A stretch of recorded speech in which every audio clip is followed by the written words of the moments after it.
these four high school teachers are all kind of getting on in the years. They're all middle aged and they're kind of disillusioned with their life trajectory at that point, kind of like a midlife crisis for all these four guys. And so they have a dinner party for one of their 40th birthday parties, and they start discussing the ideas of this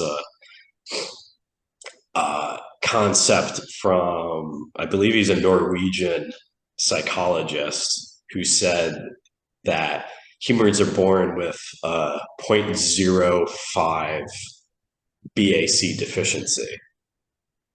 And so they kind of try to entertain this idea by keeping a constant low level of intoxication throughout their work life to see if it improves creativity and spontaneity for them. Kind of to humorous effect, kind of to a more serious and dramatic effect.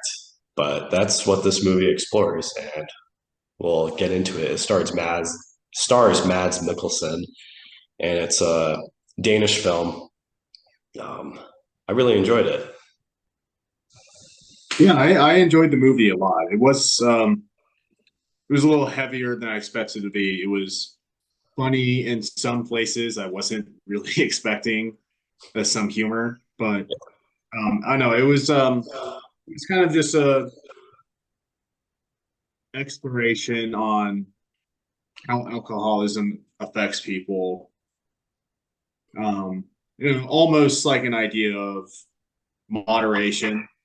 Maybe we'll talk about it later in the movie, but their experiment does go really well until they start drinking too much, and that's when everything falls apart for them.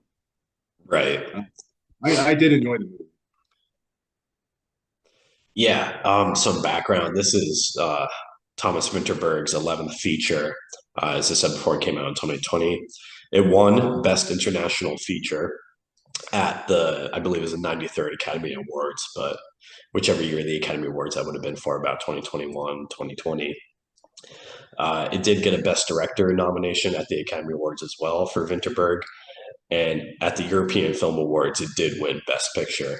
I think it's one of the best films easily to come out in 2020. Obviously, notoriously, not a lot of films are really released that year. Tenet, as we remember, was kind of like the tent pole that was supposed to bring movies back into the cinema. Kind of succeeded. Tenet came out the week before this, and then this came out September 12th, 2020. Flew under the radar totally, I guess, because it was an international feature. Because we saw Tenet in theaters, but I never knew anything about this movie until a couple of weeks ago. Sad we missed it because this would have been a fun one to watch in college for sure. Yeah, But no, it definitely was.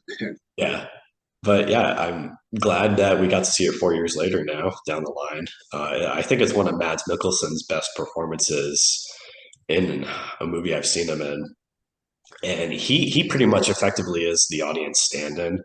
He's kind of, I mean, he's like the rest of the four teachers. He's just as disillusioned with his life as it is teaching history, but he's also skeptical to this whole idea. He doesn't really buy into it until he starts seeing the effects. He starts seeing that, oh, he actually is a little more creative. He's more spontaneous.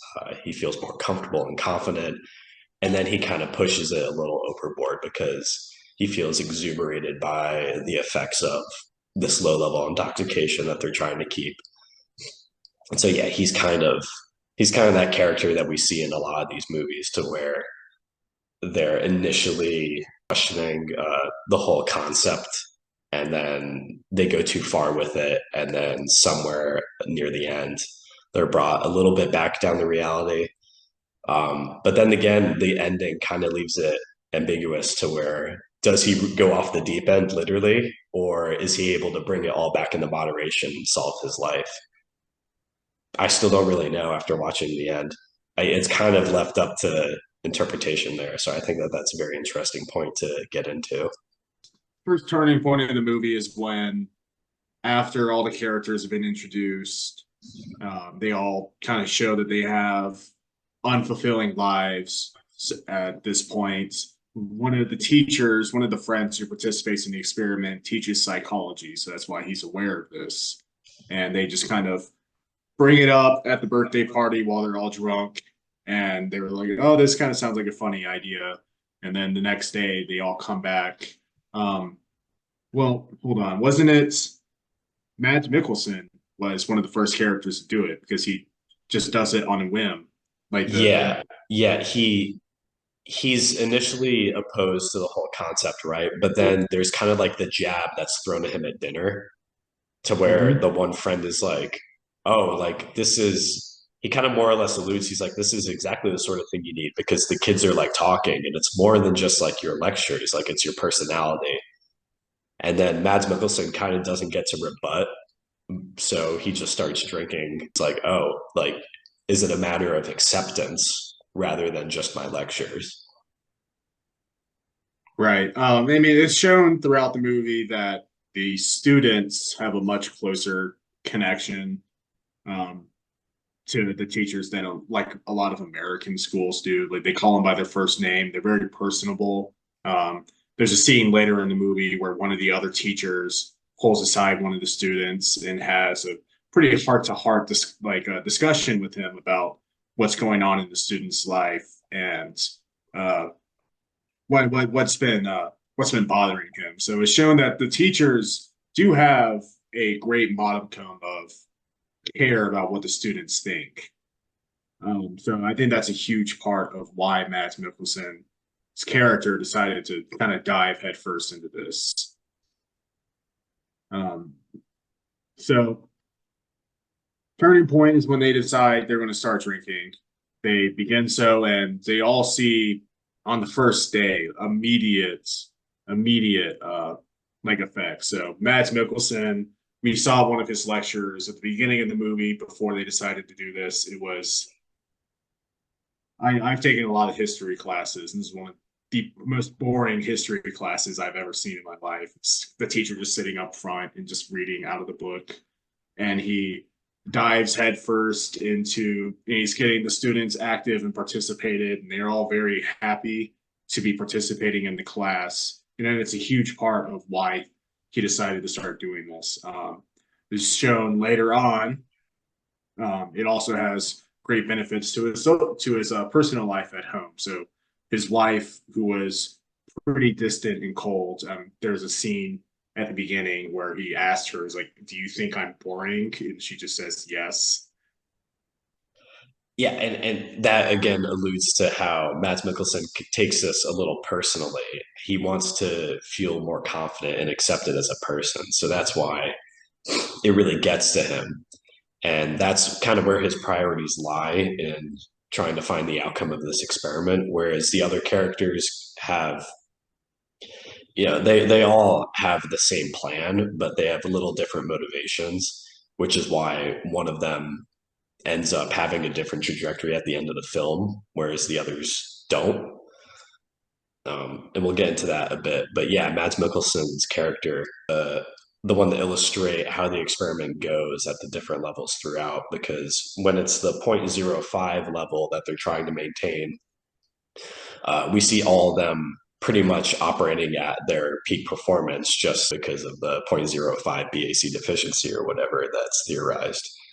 And Mads Mikkelsen has that lecture where he walks in and he's like, I've got three candidates for you. And he just describes the attributes of the three candidates. And of course, leaving out important context, the kids end up voting for Hitler in power and over FDR and Winston Churchill. And his whole point of the lecture is to prove to them that not everything is what it seems, that there's a lot more context to life um, than what's on the surface. And it's a pretty brilliant way to start one of his lectures. But we see that when he amps it up to the second level, when they're trying to double the amount that they're trying to consume, it starts to erode a bit.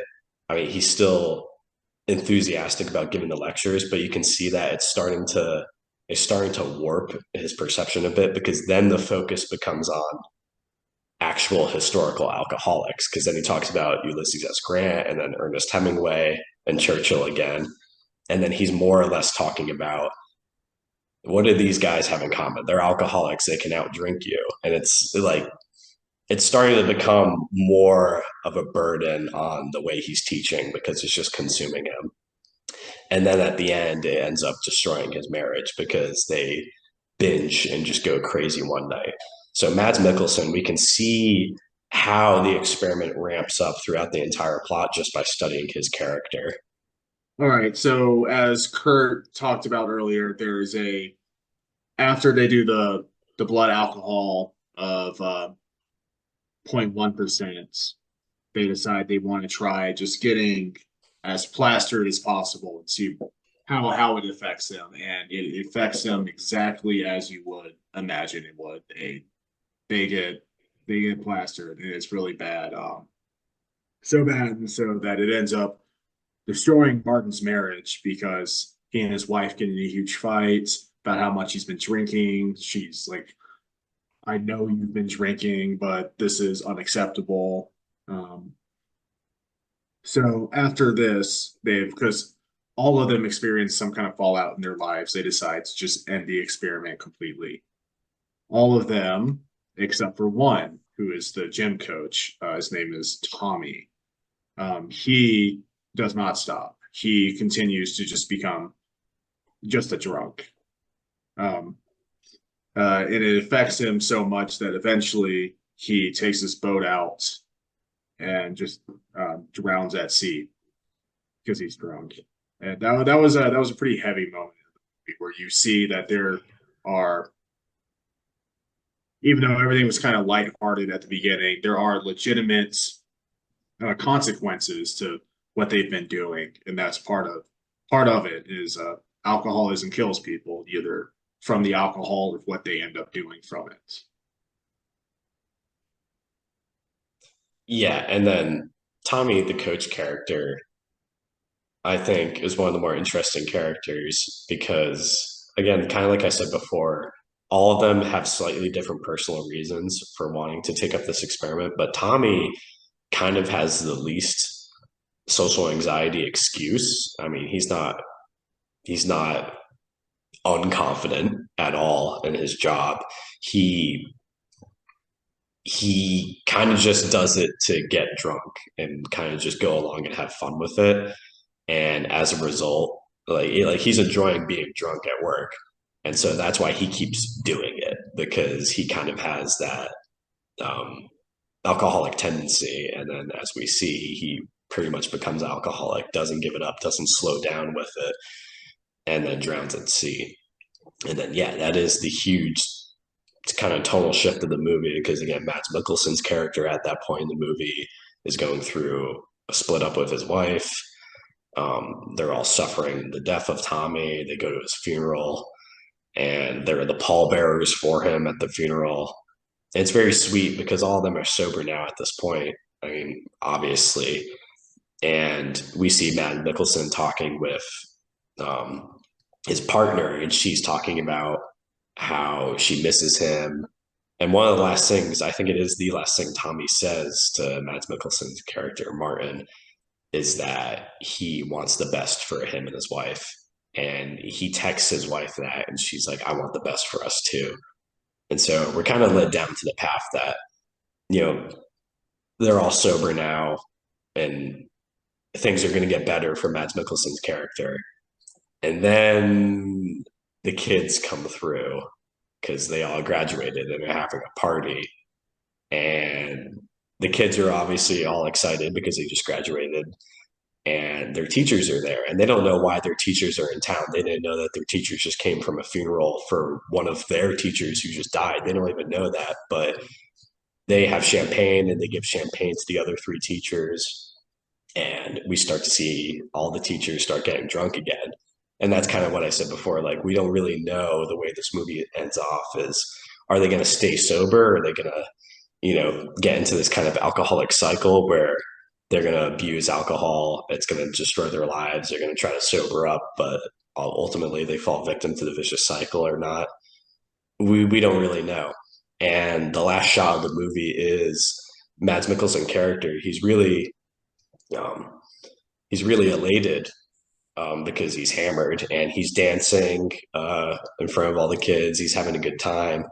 but all of a sudden he kind of pauses and looks out into the ocean and then full on sprints off into the ocean, just dives into it as if like thinking about Tommy. And then I don't really know. I think it could be interpreted that, he's thinking about Tommy, he's really drunk, and he kind of realizes it and gets it, and maybe feels guilty and just dives into the ocean.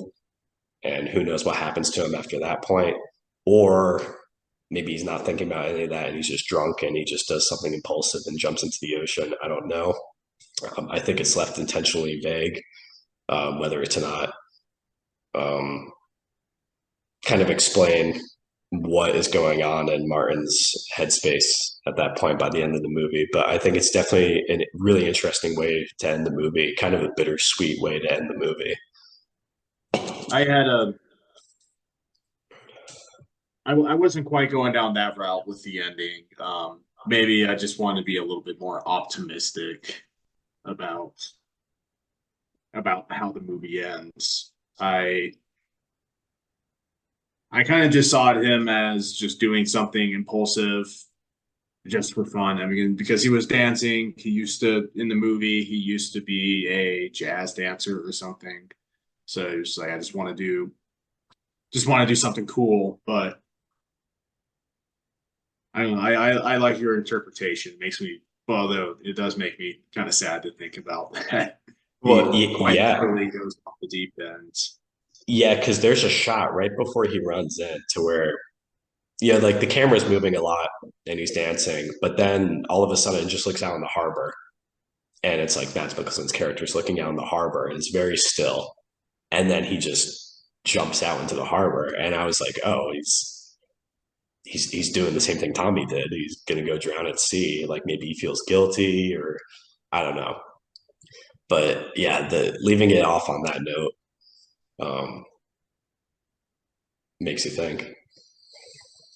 Yeah, I want to think it's not that because I mean it was like the scene before they went out because the last time we see his wife, they met after they had separated and they kind of get in a fight about something and she storms off and then he texts her, he's like, I miss you, and she texts him back, I miss you too. And then right after that is when he jumps off the harbor. Um, I mean, I guess if you want to be semantic, you could also see it as him trying to jump away and like run away from the alcoholism Right. that's trying that's creeping back into his life. Yeah, and I guess that's kind of how I did take it. It's because it seems like at least how Vinterberg uses the camera right there that he kind of has that moment of realization and then he just decides to literally go off the deep end with it. So that's how I took it. Yeah, it's definitely not an American movie, and what I mean by that is none of these dramatic elements that can certainly turn into melodrama in most Hollywood type movies. None of them are played melodramatically in an overdone way. All of them are um, pretty much downplayed and kind of in a darkly satirical black comedy way. Whereas like you'll laugh at points in this movie, like you said before, that you don't expect to laugh. And everything else is pretty straightforward, kind of somber way of telling this. Pretty much, it's a farcical story, but it feels very grounded in reality. Mhm. Um, and I really like that about this movie. And I'm glad it did get some international recognition. Like I can't picture any movie that we would go watch in a theater um, that would take this subject matter and be this serious with it while also having a little bit of that dark humor. I feel like it would just be like a Ryan Reynolds comedy if it was a Yeah, no, Hollywood if this movie. was an American movie, it would just be like just laughing. You were supposed to be laughing at it the entire way, which is Yeah, not exactly. what That's what I'm saying. Um, And I I like mean, the movie a lot because it's not that. speaking of the movie, I mean, there are some. I mean, I like comedy like this where you're not certain if you're supposed to be laughing at it or not. Um, there's like the scene once they start the experiment where the janitor finds the booze bottles that they had been hiding in like the closet or something. And he asked them about it, and they're like, I don't know who that belongs to. Yeah. Yeah, and it is funny, but that's a scene. Whereas I think most movies would really play that up, and it would kind of turn into a slapstick type gag between the janitor who finds the bottles and the gym coach who left the bottles. But the way this movie plays it out, that scene is kind of suspenseful because Tommy, the gym coach, is like, "Well, did you tell the principal yet?" He's like, "No, I didn't tell the principal." He's like, "Okay," and like it kind of becomes that like, well, what's he going to do now? And is he going to try to, get this covered up? It turns into a suspense scene rather than a comic relief moment. And Mm. yeah, there's stuff like that to where I think totally this movie is spot on to where I wasn't expecting it to be so Yeah, I much mean, so. like one of my favorite scenes of the movie was after they had already decided to quit, the principal calls in all the faculty and says like, we know that one of the faculty is drinking, one or more of you are drinking, and everyone in the room is sober, and three of the friends are sitting in there, and they're all like, oh shit, we're about to get caught. And then Tommy, who had continued to drink after the experiment ends, walks in completely hammered, and he like hits his face on the door when he's trying to walk in, and then he like knocks a bunch of chairs over and stuff. And they're like trying to play it like I have no idea who the drinking culprit is as this person is stumbling around throughout the entire room. Yeah, and again, it sounds funnier than how it's portrayed because when you think of the situation, like, yeah, that's just crazy, but it's played pretty straightforward. And then he hits his nose on the door, gets a bloody nose, and then continues to teach afterwards. Yeah, it just goes about his business. Yeah, I mean it's a very European style comedy where it's like it's something funny that happens, but it was played as a kind of like a sad scene where you see like this person has really become like fully engulfed in his alcoholism and he can't stop, like even just to show up to like a faculty meeting that's about the faculty drinking at work and how it's a problem. Right. Yeah, and I guess I like the option because this movie has so many scenes where we're given the option of we can take it as a pretty serious drama or we can find the black humor in it. It doesn't really tell you either to feel sad or laugh. It just presents the situation for us. Something I think that is kind of funny. The characters and the director were all pretty hardcore method acting here from the research I did because apparently all of them literally did the thing and got a low level of intoxication to kind of icebreaker with each other during filming. Okay. So yeah, I take that to mean is probably some of these scenes they had that low level of intoxication while filming, or at least building the interpersonal relationship that we see on the camera was done in part due to the MacGuffin of the plot experiment that they're doing. So I thought that that was pretty neat. When I was looking into it, so it would it wasn't outright stated, but it was implied um, that the movie had kind of a tonal shift before it even started filming. Um, Mads Mikkelsen in the movie has two sons. He was supposed to have a daughter and a son, but the daughter died. The actress who was going to play the daughter died before the movie started filming, and from what I was able to gather, the movie's focus shifted from a celebration of alcohol to a discussion of like living your life to the fullest and appreciating your life essentially. Um, and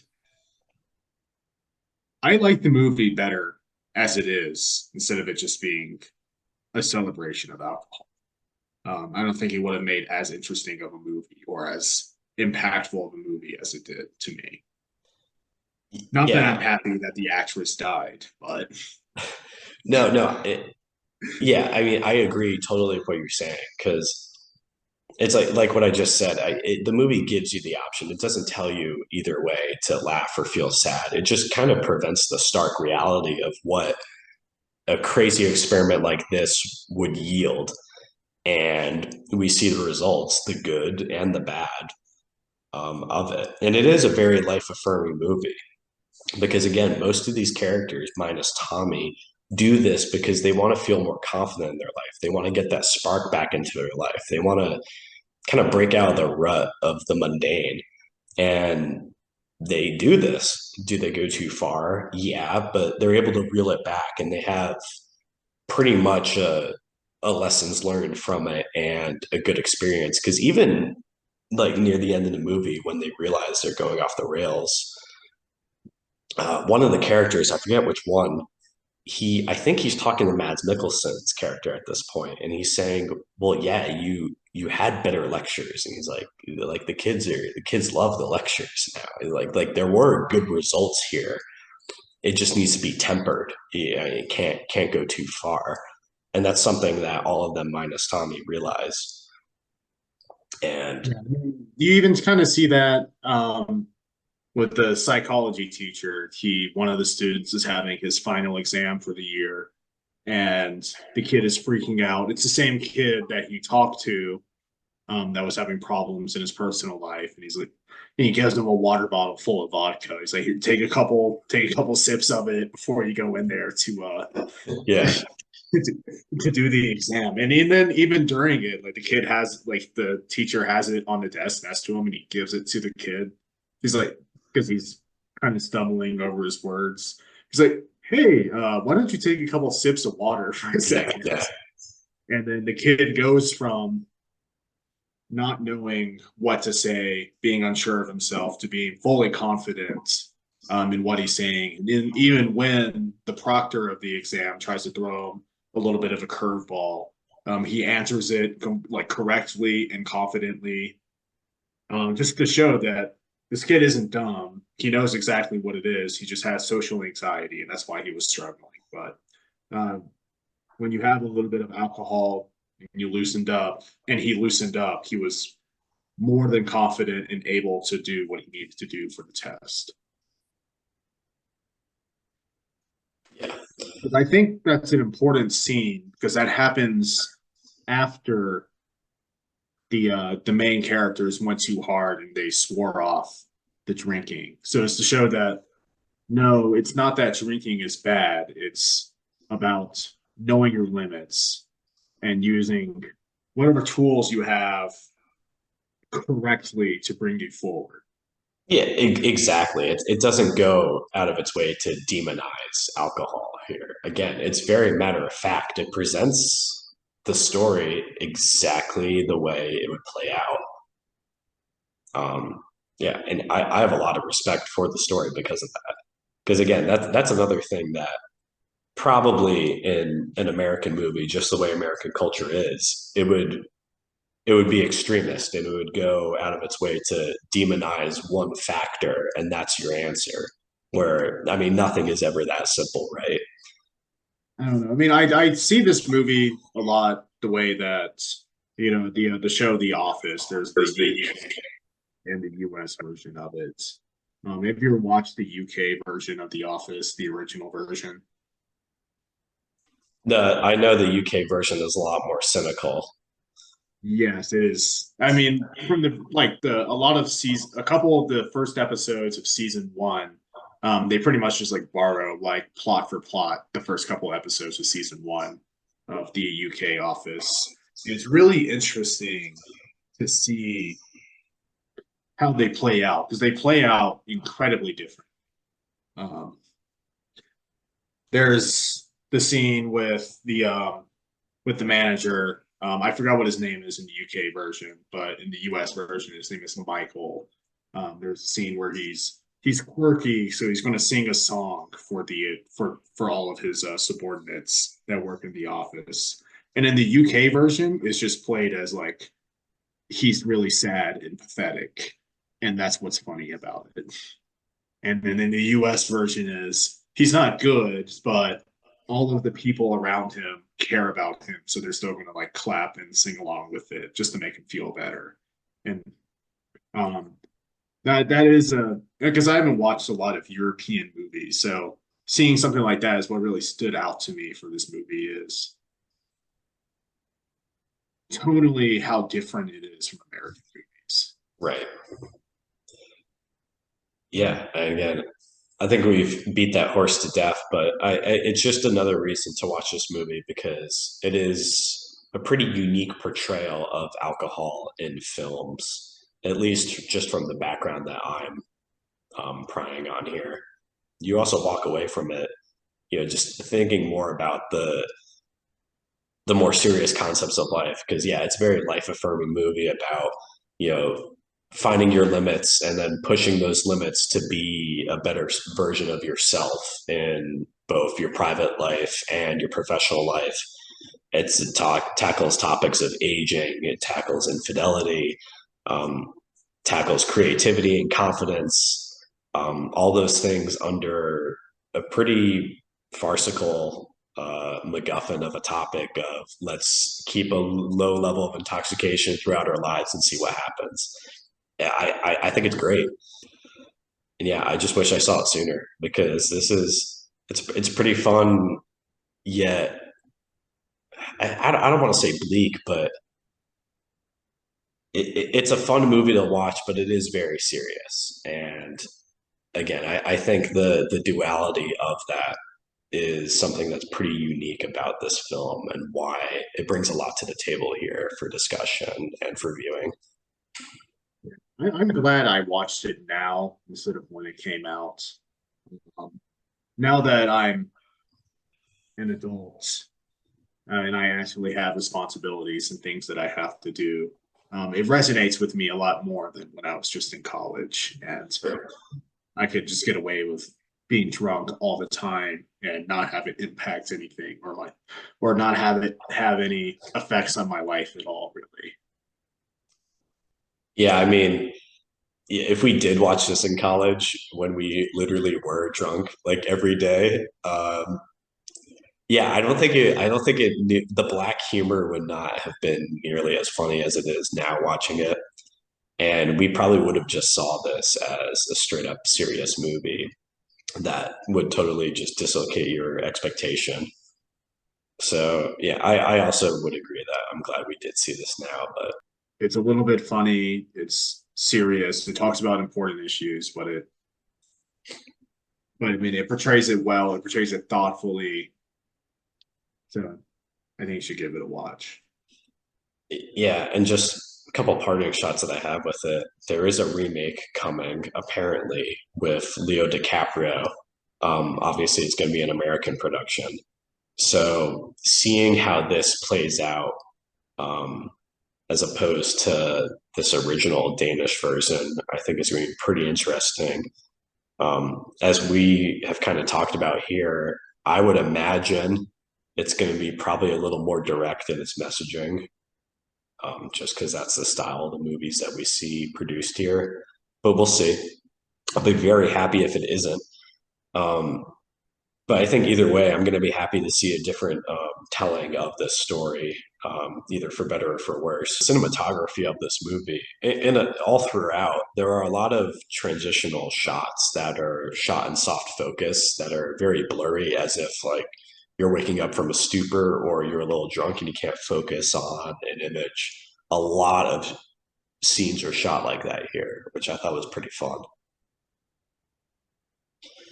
But yeah, it is a pretty immersive experience in that respect, especially the end scene, because the end scene you kind of feel the elation that Mads Mikkelsen's character gets intertwined with before he leaps off into the ocean there. So again, high recommendation from me. And then the other point I had that I thought was kind of funny was Skauderud, who is this Norwegian psychiatrist who they got the idea from, real guy who said this. He is no longer a doctor, nor is he practicing as a psychiatrist anymore. Um, it said for professional reasons, professional misconduct reasons. So, I mean, maybe it's kind of a baseless claim if you could ever imagine that. But yeah, the actual source material that this is based off of, even more to hit home, is kind of just a farce. But it is funny.